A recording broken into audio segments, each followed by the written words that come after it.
Hey guys, how's it going? Hope you're doing well. My name is Crown, and today I'm going to read you some very interesting stories that I hope that you're gonna love. And now, without further ado, let's go!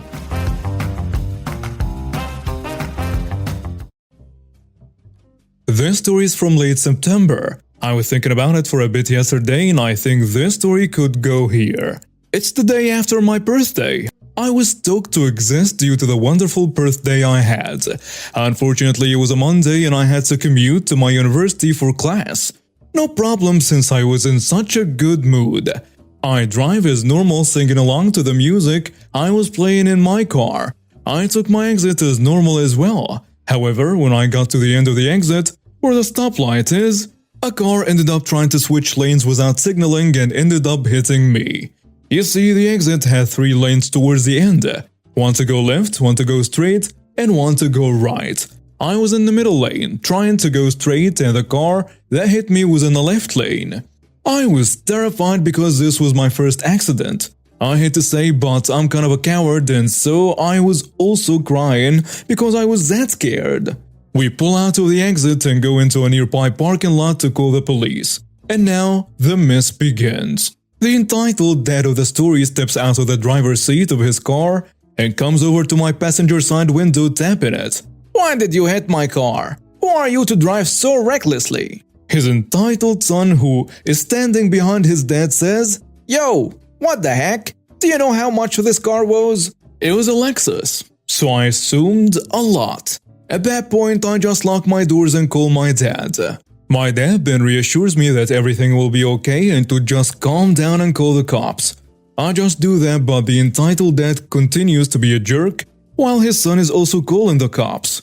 The entitled dad is just standing outside my passenger side window, holding a checkbook. He keeps telling me, "You're young, this will go on your permanent record, can you even afford the increase in insurance, and let us give you money," and so on and so on. When the son was done with the 911 call, he also joined his father and started being a jerk, yelling, "Yo, just take the money and leave. We have places to be." I am no genius, but I knew that if I took the money and left, they would have told the cops who were on the way that it was a hit and run. Thus, the blame would all be on me. I just put my headphones and waited for the cops. All the while, the entitled dad and son were goading me to take their money and just leave. City police eventually come to the lot. When I saw the cop pull up, I put away my headphones and stepped out of my car. The cop walked right past me and went towards the entitled dad and asked him what had happened. The entitled dad then proceeded to tell him that I hit him while merging into the center lane. When the cop came over to me, he told me that it's out of his hands, since it was on state highway line, so state police were on the way. He then had the gall to tell me, "Drive responsibly next time," when it was not even my fault and without asking for my side of the story. I got back in my car and locked the door once again as I waited for state police. Again, the entitled dad and son were at my window, telling me to take their money and save my permanent record. State police eventually arrived and they did their jobs. They asked me to tell my side and they asked the entitled dad and son to tell their sides. The entitled dad and son said the same thing they told the city police, that I hit them while merging lanes, and I said the opposite. The state policeman didn't take the entitled dad and son's nonsense. The damage to our cars said otherwise. He just listened to the two who would give smug glances back at me every once in a while. Eventually, the police let us go and the waiting game started for the police report and insurance claims. Fast forward 2.5 weeks and the police report says exactly what the truth is, that the entitled dad and son were at fault for the accident, and that they actually told the cops that they offered me money to leave, but I didn't take it. They had to pay over $2,000 for my car repair, as well as the money for my rental car. My insurance didn't even go up. In fact, it dropped due to losing the status of new driver. So this happened to my friend's older brother a couple of months ago. I don't remember all the details, but I do have permission to post it here. The cast. My friend's older brother. My friend, the dad, I'm just going to call him the entitled dad. His kid, the entitled kid. the employee and two really nice officers. My friend and their older brother had just left school and my friend wanted Tim Hortons, so they went and parked the car in the parking lot. They went inside and got their food. They ate inside because the older brother met some of his friends there and hung out with them, and my friend just sat with them. As they were eating, a dad and his kid, the kid looked about 16 or 17, entered the parking lot in a really old and rusty car. They parked next to the older brother's car and they got out. They started looking around if anyone was watching. I should mention that the older brother has a pretty new car, a 2018 I think Honda Civic. The dad is looking inside while the kid is checking if the doors are unlocked. At this point I saw what was going on outside and told the older brother. They rushed outside and asked the dad and kid what they were doing. And the conversation went a bit like this. "Hey, what are you doing?" "I'm just looking at this car. What do you want?" "That's my car." "Oh, I have a great idea, kid. How about we trade cars, huh? I can have yours and you can have mine. You don't need such a nice new car, huh?" "Well, if you want a new car so bad, just buy one yourself." "Yo, Dad, look. There is a really expensive looking watch in here." "Get away from my car. You cannot have it. And go away before I call the cops. I'm an adult and you have to listen to me. Have your parents never taught you any manners?" At this point, an employee came out to see what the shouting was all about. "What's going on here?" "This kid is trying to steal my car. He says he wants a new car, and his parents won't buy one for him. He tried to take my car so he could have a new one." And this is where all of the older brother's friends and my friend said that that's not true. Older brother said that he can prove that the car is his, and that the dad is lying. He showed the employee the car keys and took out the paperwork saying that the car is his. The employee saw everything he needed to see and called the cops. The whole time the dad and son were denying it and saying the older brother stole the car keys and that the paperwork was fake. When the police showed up, the dad and son realized and tried to run. We stopped him and the police quickly cuffed him. The police checked the security cameras of the Tim Hortons and looked at older brother's paperwork. After about 20 minutes of investigation, the dad and son were officially arrested. I am not going to share all the legal details, but after everything, the dad got a few months in jail and the son had to do community service. Thankfully, it didn't escalate to any violence and my friend laughs about it now. Edit. I forgot the part where they damaged the car after the employee went inside and called the cops. The older brother tried to stop him, but it didn't work. They scratched the whole side and dented it pretty badly. Before they could stop him, the older brother and his friends held him to stop them from any further damage. I was typing this late at night and completely forgot about this part accidentally.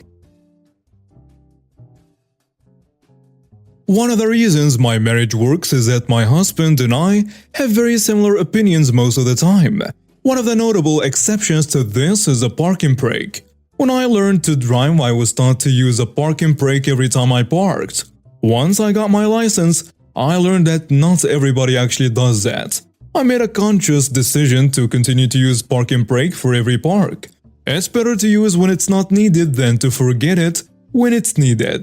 Also, building the habit of taking the brake on and off means I'm less likely to end up driving around with a parking brake on and eventually needing an expensive repair. My husband only uses a parking brake when he parks on a very steep hill. Parked on any hill, he turns the steering wheel so that if the car rolls, it will roll into the curb. He actually does what a lot of people do, including my driver instructor. He turns the wheel, then lets the car roll until it's touching the curb. He claims this is extra safe. I don't think it's any safer than just turning the wheel. Tires are expensive, and it's unnecessary wear and tear on them to leave them smashed up against the curb. We've come to an agree to disagree about the parking brake.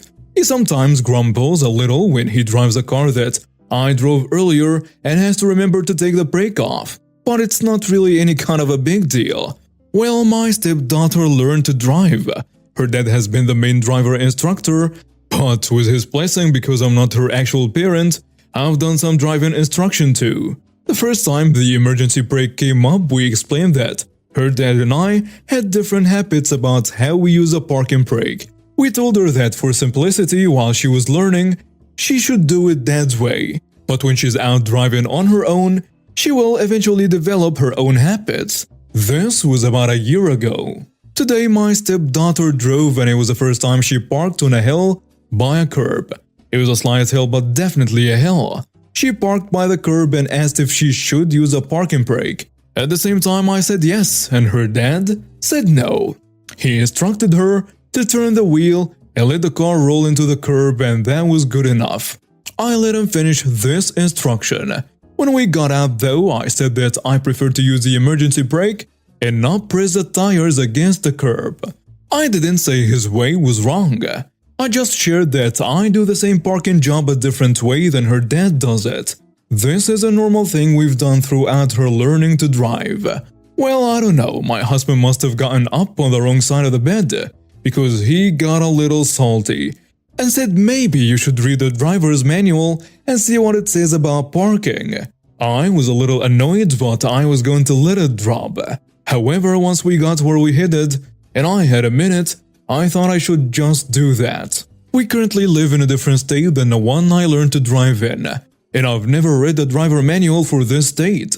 I have no idea what the laws or suggestions about parking brakes are. So I pulled up the state manual on my phone and looked at the section on parking. Boom! Right at the top. You should use your parking brake every time you park. In the section on hill parking, it says to turn the wheel but doesn't say to roll your car until the tire is up against the curb. I showed this to my stepdaughter and she found it hysterical, especially since her dad did learn to drive in this state. From his dad who was a retired cop, although he also rarely uses his parking brake. My husband just rolled his eyes at me. I went on to tell my stepdaughter that the most important thing is to secure her car in some way when she parks on a hill. Her dad and I are both good drivers, and as she gets more experience, she will figure out the things that make the most sense to her. Welcome to the crazy life of healthcare workers. It doesn't matter if you are a nurse at an ICU or ER, or a paramedic on one of these big UPS trucks with sirens and first aid kits on board. You will meet sometimes completely crazy and entitled people. It was a quiet and rainy April day in a small town in northern Germany when our pagers rang. Female around 14-year-old fell down the stairs. Not even 1 minute later we were rolling with lights and music. After a 10-minute drive we arrived at the upper-class neighborhood. The house was at the end of a smaller street, had 2 floors and some expensive cars parked in front of it. We rang and a woman opened the door. Finally, you are here. What took you so long? My partner tells her, "Traffic. Can we come in now?" She led us on the first floor on a carpet with a girl lying with a bleeding wound on the back of her head, but still conscious. Her best friend or whatever you will call her started to explain. She tried my shoes on, wanted to go down the stairs with them, and after a mishap the silly cow tripped and fell down. I ask, was she unconscious? No, but she is bleeding. The carpet turned red. We tried to pull it away under her. So you moved her? The carpet, yes. But this plug got stuck and ruined the carpet. At that moment I knew that mom and daughter will make life harder for us. A while later my partner was getting more equipment and called a doctor to the scene. I was going further through the examination. While I was talking to the 16-year-old patient, he cried a bit but was still mostly calm. The entitled mother started to interrupt me. Just get a wheelchair, sit her on and go. You don't need that long. That's not that easy. This is a traumatic injury. If we don't act carefully, we could hurt her really bad, and that could make things much worse. Well, just please act quick. A few moments later, my partner came back. He says, "Doctor is at a bigger scene. The other one needs at least 30 minutes. And the entitled daughter interrupts. Could you move a bit to the side? My phone is ringing upstairs. No, I'm working here to help your friend. Come on, this is our house. The entitled mother says, this is not just a broken leg or a little cut. If we didn't act careful, this will get worse. The entitled daughter rolls her eyes. Fine, if you say so. My partner suddenly had a brilliant idea. Well, it was in the first part at least. He tells him, "Could you two please go out, get us the patient's parents' phone number, and also wait for the doctor to arrive so that he can find our location easier." The entitled mother and daughter went out and we were finally able to keep a quiet room to calm the patient down. Me thinking, good, that will keep them at least 20 minutes away and calm. After around 10 minutes I went down to set up the stretcher. I walked around the ambulance to open the back doors. I noticed the front passenger door was open. I looked inside and the entitled mother was working on our GPS system. "Excuse me, what are you doing?" I asked her. "I'm just trying to put the clinic from my sister in your GPS. She's a doctor. She can help the patient." If you don't stop that right now, I will get the police here." "For what? Trying to help you save a life? My sister is Dr. XY at Hospital X, you know?" First, that hospital is at least 100 kilometers away from here. And second, I know this hospital. This is a dental clinic, and the patient didn't lose a tooth. So please, let us do our job and stay away from our ambulance or I will get the police here." "Whatever, I tried to help." Right. After that I looked inside the ambulance and the entitled daughter was sitting on one of the passenger chairs with her feet up on the stretcher. I told her to get out too and I finally could set up the stretcher. I went back to the patient and my partner. Another 5 minutes later we were in the ambulance. I put a needle in her arm, checked the blood pressure, pulse, and the other vitals again. Then we were ready for the doctor. Suddenly someone knocked at our side door. It was the entitled daughter. "Here are your shoes. Mine are ruined, like the carpet. Don't worry, you'll get a bell." The patient tells her, "Just get lost." I say, "Please leave us alone. We are working here." I locked the ambulance, no one could come in. About 2 minutes later someone knocked again at the door. My partner yells a bit louder, "Last warning, I will get the police." Sorry, I thought someone needs a doctor." The doctor says. After unlocking the door, the doctor came in. We gave some medications and the patient made it safe and stable to a hospital nearby. After telling the doctor what happened, he understood why we nearly called the cops on him. By the refilling of our ambulance, we noticed something. The entitled mother, I don't know how, but she managed to set our GPS language to Russian. Luckily, we knew how to fix this fast. Imagine being a German paramedic on a way to a call, but the navigation is telling you where to go in Russian. And now we have reached the end of today's stories. Thank you for watching and see you next time.